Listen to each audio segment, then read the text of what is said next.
মাকে হারানোর পর বোঝা যায় মায়ের কথা। যে সকালে তুমি ঘুম থেকে উঠতে মায়ের ডাক শোনার জন্য, আর সেই ডাক চিরদিনের জন্য থেমে গেছে। যে হাতে তোমার জন্য খাবার বানাতেন, ভালোবাসা দিয়ে মাথায় হাত বুলিয়ে দিতেন, আজ সেই হাত মাটির নিচে। যখন মা বেঁচে ছিলেন তুমি হয়তো বলেছ, মা আমি ব্যস্ত আছি, মা পরে কথা বলবো। কিন্তু আজ তুমি সময় পেলেও আর সেই কথা শোনানোর মানুষটি নেই। আজ তুমি চাইলে আর মাকে ফোন করে বলতে পারবে না, মা আমি পৌঁছে গেছি। আজ তুমি ঘরে ফিরলেও আর কেউ দরজায় দাঁড়িয়ে হাসি মুখে বলবে না, টেবিলে খাবার রাখা আছে, খেয়ে নিস বাবা।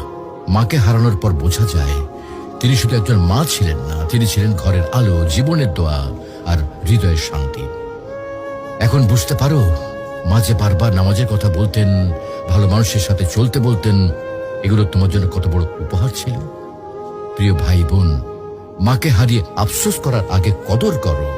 মায়ের হাতে চুমো দাও, তার জন্য দোয়া করো, তাকে জড়িয়ে ধরো যতদিন তিনি আছেন। কারণ হয়তো একদিন তুমি শুধু বসে বসে কাঁদবে আর মনে পড়বে, ইস যদি মাকে আরেকবার জড়িয়ে ধরতে পারতাম। মাকে হারানো মানে পৃথিবীর সব থেকে বড় আশ্রয় হারিয়ে ফেলা। তুমি যখনই সময় পাও তোমার মায়ের সাথে সময় দাও, মায়ের জন্য দোয়া করো। মা যদি আজকে ইহলোক ত্যাগ করেন তাহলে তিনি আর ফিরে আসবেন না। মাকে ভালোবাসো, তার মনে কখনো কষ্ট দিও না।